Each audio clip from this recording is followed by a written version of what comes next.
넷플릭스 주가가 사상 최고치를 찍었다는 소식 들으셨죠? 이게 그냥 뭐 단기적인 상승은 아닌 것 같아요. 네, 맞아요. 분위기가 확실히 다르죠. 그래서 오늘 저희는 당신이 보내주신 자료들, 특히 그 에버커 ISI의 마크마인이 분석 보고서 있잖아요. 아, 네네, 그 보고서요. 그걸 중심으로 넷플릭스가 요즘 왜 이렇게 잘 나가고 또 앞으로는 어떨지 좀 깊게 파헤쳐 보려고 합니다. 좋습니다. 이 스트리밍의 왕자를 어떻게 지키고 있는지 또 우리가 뭘 좀 눈여겨봐야 할지 같이 한번 보시죠. 일단 현재 주가 흐름부터가 예사롭지 않아요. 연초랑 비교하면 40%나 올랐어요. 사상 최고가고요. 와, 40%면 정말 엄청난데요? 투자자들 기대감이 그만큼 크다는 거겠죠. 그렇죠.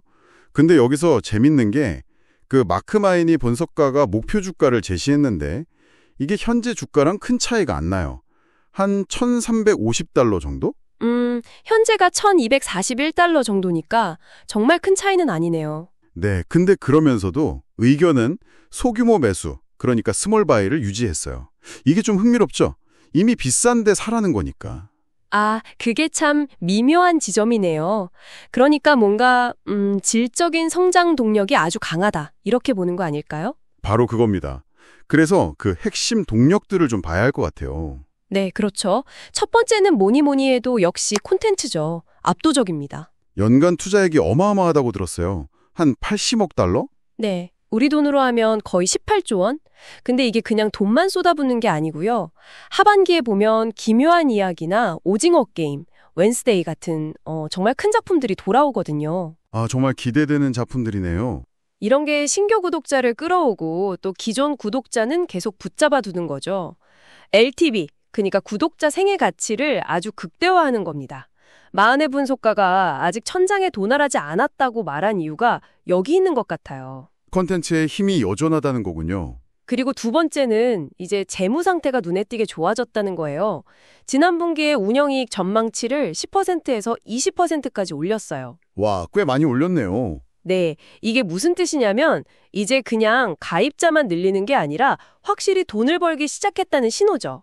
잉여 현금 흐름도 아주 탄탄해졌고요. 그럼 그 돈으로 또 콘텐츠에 투자하거나 뭐 주주들한테 돌려줄 수도 있겠네요. 그렇죠. 그래서 연 25에서 30% 정도 이익이 성장할 거다 이런 전망이 나오는데 이게 빅테크 중에서도 정말 높은 수치거든요. 아, 그렇군요.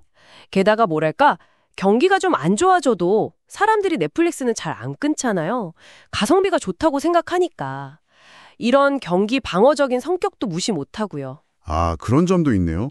진짜 필수제처럼 느껴지는 거죠. 네. 그럼 이런 강력한 콘텐츠랑 또 탄탄한 재무 구조가 이렇게 맞물려 돌아가면서 그게 바로 플라이휠 효과라는 거군요. 네, 맞습니다. 그 선순환 구조죠.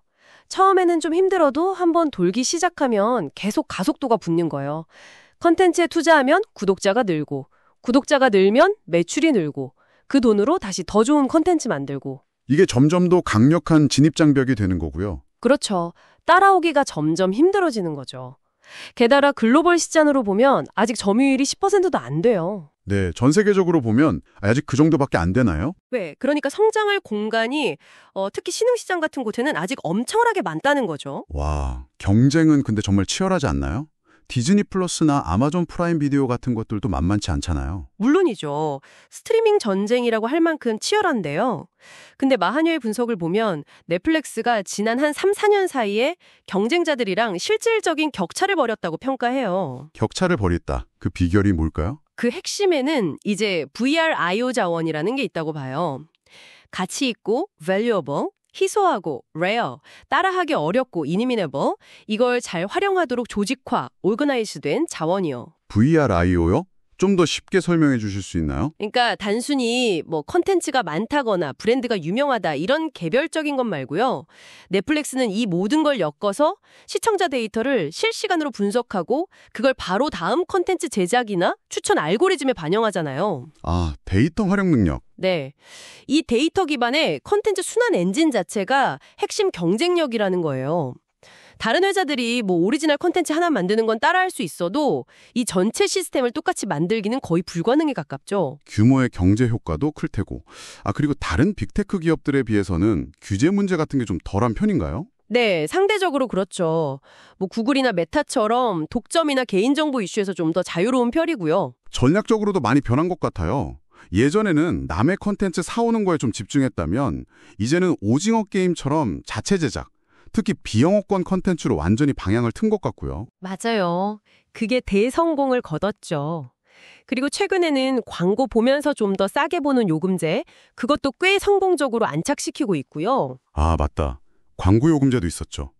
수익 모델도 다양해지는 거네요. 이런 걸 보면 참 경영진이 똑똑하다는 생각도 들어요.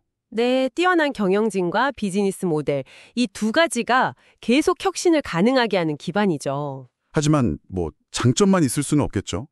위험 요인도 분명히 있을 텐데요. 당연합니다. 앞에서도 잠깐 얘기했지만 역시 가장 큰 부담은 높은 주가, 밸류에이션이죠. 기대치가 너무 높다. 네, 이미 주가에 좋은 전망이 다 반영되어 있어서 혹시라도 실적이 기대에 조금이라도 못 미치면 주가가 확 빠질 수도 있어요. 아까 말한 스몰 바이오 의견도 그런 맥락에서 봐야 하고요. 그렇군요. 또 어떤 위험이 있을까요? 경쟁은 계속 치열할 거고요. 유튜브, 아마존, 디즈니 이 경쟁 때문에 컨텐츠 만드는 데 드는 비용이 계속 올라갈 수도 있다는 압박이 있죠. 그 연간 18조 원 투자가 계속 효과를 낼 수 있을지도 지켜봐야겠네요. 그렇죠. ROI, 즉 투자 대비 효과를 계속 유지하는 게 중요하죠. 실패하면 재무적으로 부담이 될 수 있으니까요. 그리고 일부 선진국 시장에서는 이제 성장이 좀 둔화되는 거 아니냐 이런 조짐도 보여서 새로운 성장 동력을 계속 찾아야 하는 숙제도 있군요. 네, 맞습니다. 종합적으로 한번 정리를 해보면요.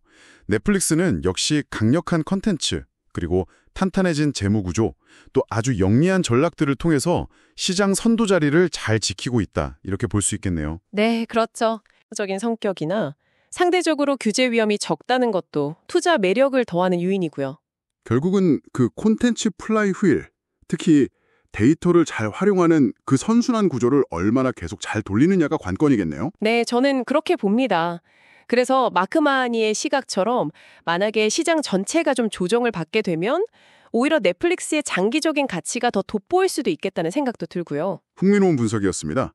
자, 오늘 넷플릭스에 대해 깊이 이야기 나눠봤는데요. 마지막으로 청취자분들께 이런 질문을 한번 던져보고 싶어요. 네.